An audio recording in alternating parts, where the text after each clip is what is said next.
টাকা পড়ে রয়েছে 500 টাকা। আমি তো একটা বলদ মানুষ, টাকা রাখি জাল না ভালো।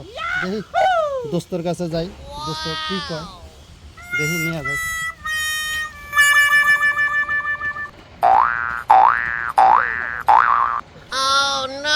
দোস্ত 500 টাকা পাইছি রে কুরিয়ারে।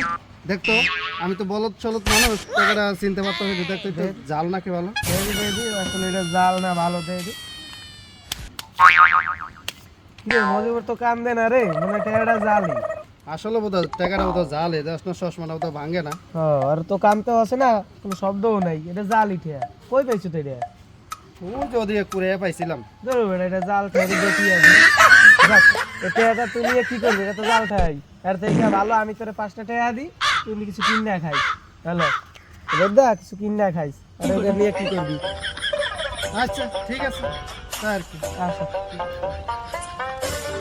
যাক দোস্তরে 500 টাকা জাল টাকা দিয়া 5টা টাকা পাইলাম, অনেকটা যা ললিপপ কিনা খাবো না। যাক, এরকম 2 সাইডটা বলরা বন্ধু খাওয়া অনেক ভালো। আবার 5টা বুঝাই দিয়া 500 টাকা পাইয়া গেলাম। এরকম 2 সাইডে বলরা বন্ধু থাকলে তো ভালো। যাক যাই।